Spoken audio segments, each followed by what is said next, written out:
उठ, उड़ो उड़ो उड़ो, उठ उठ, उड़ो।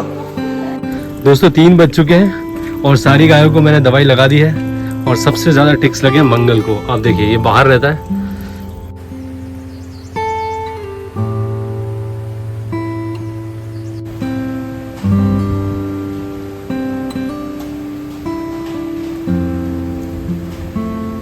उसने देखा तो शेर उसको देख के भागा, वो पीछे साइड भागा। ठीक है ना।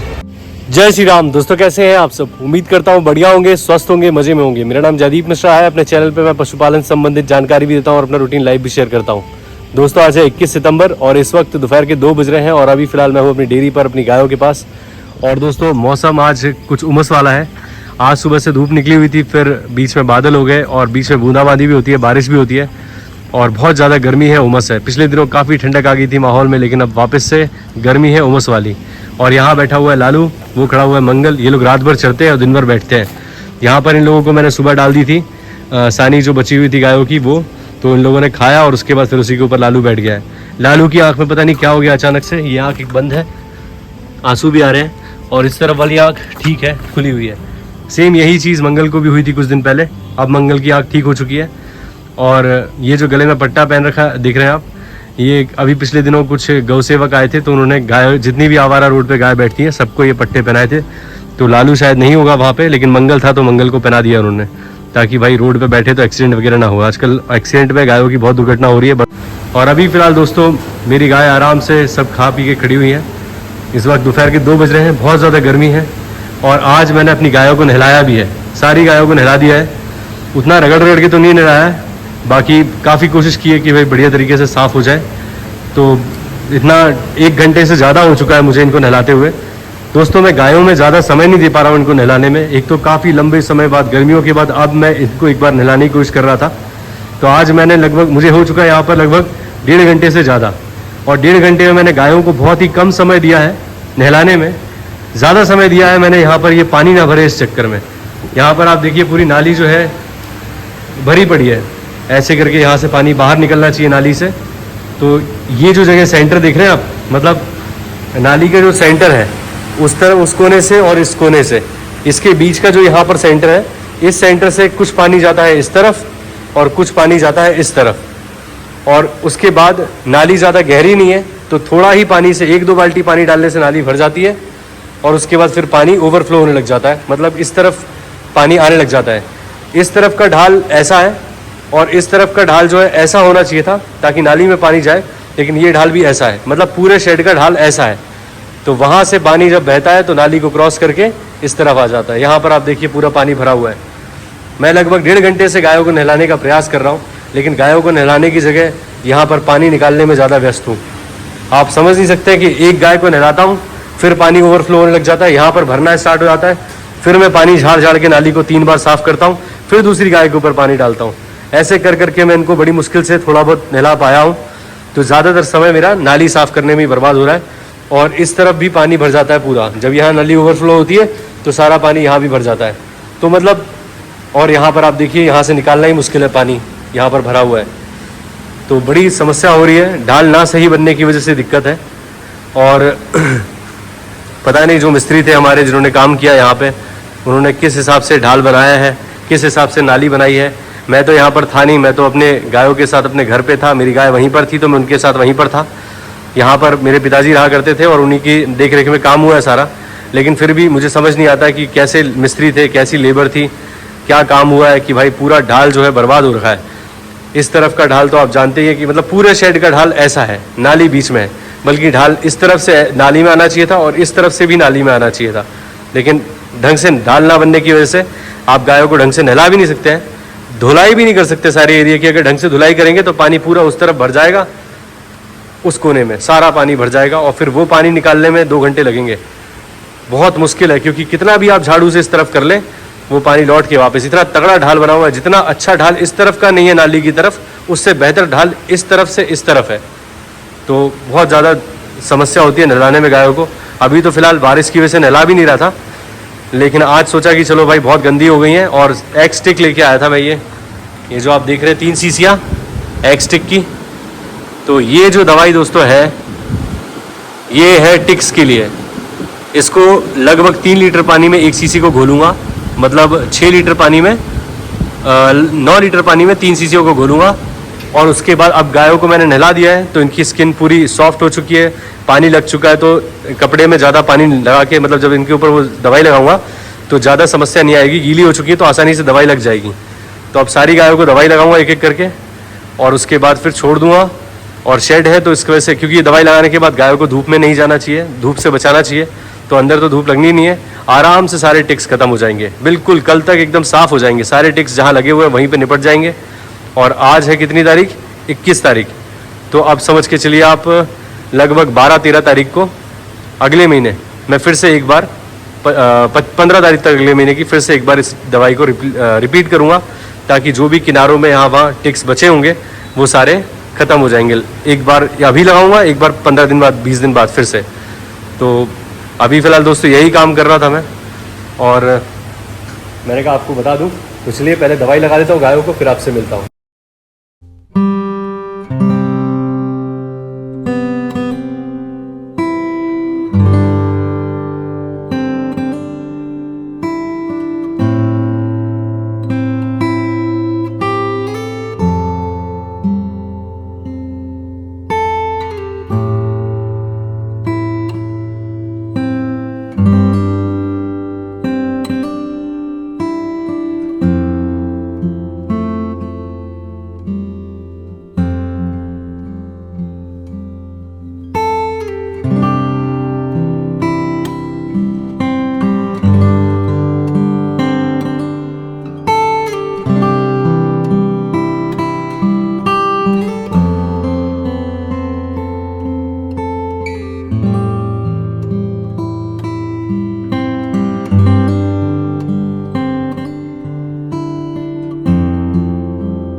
दोस्तों 3 बज चुके हैं और सारी गायों को मैंने दवाई लगा दी है, और सबसे ज़्यादा टिक्स लगे हैं मंगल को। आप देखिए ये बाहर रहता है और बहुत ज़्यादा कमज़ोर होता जा रहा है। एक तो खाने को कुछ ढंग का मिलता नहीं है, उसके बाद ऊपर से ये टिक्स सारा खून चूस लेते हैं। ये देखिए देखिए कितनी मात्रा में लगे हुए हैं इसको, बहुत ज़्यादा। तो अभी मैंने इसको बढ़िया तरीके से पूरी बॉडी पे दवाई लगाई है। आप देखते हैं इसका असर क्या होता है। छाँव में खड़ा हुआ है, धूप में नहीं है, तो दवाई रहेगी अच्छी तरीके से। सबसे ज़्यादा दवाई मैंने इसी को लगाई है, और अब देखते हैं क्या असर होता है। हो सकता है कि शाम तक या कल तक पूरे टिक्स झड़ जाएंगे। टिक्स झड़ जाएंगे तो इसकी सेहत अच्छी होती जाएगी जो भी खाएगा, और एक डिवॉर्मिंग और कर दूंगा इसकी, तो उसके बाद और बढ़िया सेहत हो जाएगी। अभी तो बहुत कमज़ोर है क्योंकि पेट में भी कीड़े हैं और ऊपर से भी कीड़े हैं। तो अभी ऊपर के वालों को तो इलाज हो गया है, अब अंदर वालों का इलाज होना बाकी है। और सारी गायों को बढ़िया तरीके से, लालू को बिल्कुल भी टिक्स नहीं लगे हुए दोस्तों। HF गायों को ज़्यादा टिक्स लगते हैं, और ये HF है इसलिए इसको लगे टिक्स। बाकी सारी बछियों को, सारी गायों को, सबको बढ़िया तरीके से लगा चुका हूँ, और सारा काम कंप्लीट हो चुका है। तो अब चलते हैं घर, फिर मैं मिलता हूँ आपसे शाम को। दोस्तों इस वक्त बज रहे हैं शाम के 6, और अभी फ़िलहाल मैं हूँ अपनी गायों के पास, और 3:30 बजे यहाँ से चला गया था, और वापस 5 बजे यहाँ पर आ गया खाना वाना खा के, नहा धो के फ्रेश होके। और दोस्तों टिक्स की दवाई लगाई थी मैंने इनको वही 2:30 बजे के आसपास स्टार्ट किया था, और अभी थोड़ी देर में आप देखिए कितना अंतर आया है। एक भी यहाँ पर आपको टिक्स नज़र नहीं आ रहे होंगे, अडर पूरा साफ हो गया है, बल्कि इसमें भरे पड़े थे पूरे टिक्स। देखिए आप, गोबर उतनी अच्छी तरीके से नहीं छूटा है, लेकिन काफ़ी अंतर है दोस्तों। यहाँ नीचे काफ़ी सारे टिक्स आपको चलते हुए नजर आएंगे। देखिए देखिए, दिख रहे हैं, ये सारे अपने आप झड़ गए हैं। तो ये बढ़िया है, अभी झाड़ू लग रही है तो सारे यहाँ वहाँ हो जाएंगे, और 10-15 दिन के बाद फिर से रिपीट करूँगा दवाई को, तो बिल्कुल अच्छे तरीके से डेयरी पर ही ख़त्म हो जाएंगे पूरे टिक्स। और आज जब यहाँ पर हम लोग आए तो डिज्नी के थनों से बैठी हुई थी तो दूध बह रहा था, और काफ़ी भाइयों ने कहा कि डिज्नी को कोई समस्या है तभी इसके थनों से दूध गिरता है। समस्या हो सकती है दोस्तों, अगर ये बैठेगी थन से दूध गिरेगा, और नीचे अगर गंदगी रहेगी तो मास्टाइटिस हो सकता है। वैसे हम सफाई का ख्याल रखते हैं, तो इसी वजह से मास्टाइटिस नहीं हुआ है, वरना इसके थनों से दूध शुरू से ही गिर रहा है। छोटा अडर है और पूरी तरह से खिंच जाता है जब ये मिल्किंग का टाइम होता है तब तक, तो इस कारण से दूध गिरने लग जाता है। बाकी अगर सफाई ना रहे, गंदगी बनी रहे, तो मास्टाइटिस पक्का होगा इसको चाहिए नीचे बैठने के लिए मैट। फिलहाल बड़ा ही टेंशन का माहौल चल रहा है इस इलाके में जहाँ पर हमारी डेयरी है, क्योंकि ये जो आप पीछे जंगल देख रहे हैं, इसके पीछे है SF का फायरिंग रेंज, और उसके पीछे है गांव बड़तूंगा। तो बड़तुमा जो गांव है उस गांव के लोग फायरिंग रेंज की जो जगह है उसको लीज पे ले लेते हैं कुछ लोग पशुपालक भाई, और एक व्यक्ति को अपॉइंट कर दिया जाता है कि वो देख रेख करे कि किसी और के पशु उस जगह में चरने ना आए। यहाँ पीछे की बात कर रहा हूँ, ये जो इलाका आप जंगल देख रहे हैं इसके पीछे की तरफ, ये पूरा जंगल एक सा ही है लगभग, तो वहीं पीछे की तरफ है वो जो जगह जहाँ की मैं बात कर रहा हूँ, आपको बता रहा हूँ। तो भैया आपका शुभ नाम बताइए पहले। सुरेंद्र यादव। भैया आपका? राहुल यादव। आप लोग कहाँ रहते हैं? बड़तुमा। दोस्तों बड़तुमा जहाँ पर मेरा डेयरी है उसके बगल में ही लगा हुआ गांव है जिसका नाम बड़तुमा है, और आप लोग दोनों जन उसी गांव के रहने वाले हैं। हाँ जी। क्या हुई कल घटना रात में बताइए। कल एक लड़का है, घर पे काम करता है वो जी। ऐसे रेंज, और उसके बाजू हम लोग की जमीन है जी। सटके। हाँ। वो गया था रखनवारी करने, रखनवारी दे रखा हूँ उसको जी। तो उसने देखा कि एक शेर है कि तेंदुआ है जो भी है। जी। उसने देखा तो शेर उसको देख के भागा, वो पीछे साइड भागा। ठीक है ना। और फिर उसने जानकारी दी, रात में फॉरेस्ट की वो भी आई, टीम आई थी और फॉरेस्ट अभी की। जो वहाँ पर चौकीदार है जी। ऐसे रेंज में, हाँ। फायरिंग रेंज में, उसने सुबह देखा फॉरेस्ट को वहीं पर। अच्छा, तो मतलब तेंदुआ या शेर क्या है कंफर्म अभी फॉरेस्ट टीम करेगी। हाँ। लेकिन कोई मतलब शेर या तेंदुए में से कोई एक चीज है जो कि कंफर्म है। हाँ, कर लो। तो जी उसके पंजे के निशान भी देखे अपन जी, ये जो आप बाद स्क्रीन में पे देख रहे हैं ये भागने उसी शेर के पंजे के निशान है। जी। अभी ये कंफर्म नहीं है कि तेंदुआ की शेर है, लेकिन हाँ, ये जंगल में confirm मौजूद है, लेकिन है। अभी ये कंफर्म जी, है। और मौजूद है और टीम अभी फिलहाल देख रही है वहाँ पे। हाँ, टीम गई हुई। अभी नहीं पहुंची, नहीं रात में आई थी, अभी तो आने वाली है 12 क्या बजे। क्या आपकी तरफ से क्या है मतलब सलाह किसानों को, गांव वालों को क्या है सुरक्षा के लिए? तो ये है कि भाई फॉरेस्ट वाले आए हैं, उसको पकड़े और ये जगह ऐसा छोड़े। कैसे शेर यहाँ पर आ गया नजदीक में? यहाँ से जो नेशनल पार्क है अपना, हाँ, जो टाइगर रिजर्व है, बहुत दूर है, ये कितने किलोमीटर है यहाँ से? नौरादेही अभ्यारण्य 90-95 के ऊपर ही है। 50 किलोमीटर है 50 लगभग। का? हाँ, हाँ, रहली से थोड़ी आगे है। हाँ, 90 के लगभग है। हाँ, तो लगभग 90 के आसपास है। शेर के लिए इतना डिस्टेंस कवर करना कोई बड़ी बात नहीं है, पहले भी ऐसा देखा गया ना। धन्यवाद भैया। धन्यवाद जी। तो जिस व्यक्ति को रखा गया था कि भाई वो देख रेख करे कि भाई किसी और के पशु उनके इलाके में चरने ना आए, जिन्होंने लीज पे जगह ली थी, तो वो कल दोपहर में ऐसी गश्त लगा रहा होगा कि भाई किसी के पशु ना घुसे। तो उसने देखा कि एक जगह थोड़ा सा पानी भरा हुआ था, झाड़ियाँ थी, वहाँ हलचल हो रही थी। उसने सोचा कि पता नहीं क्या बात है यार, हलचल हो रही है झाड़ियों में, तो कहीं ऐसा तो नहीं किसी की गाय वाय भैंस वैंस घुसी हो चरने के लिए। तो वो देखने गया, और जैसे ही वहाँ पहुँचा तो उसने देखा कि पानी में एक शेर बैठा हुआ है, शेर यानी कि बाघ। तो जैसे ही उसने उसको देखा तो काफ़ी बड़ा था, और देखते ही वो घबरा गया, और वो बाघ भी उसको देख के घबरा गया।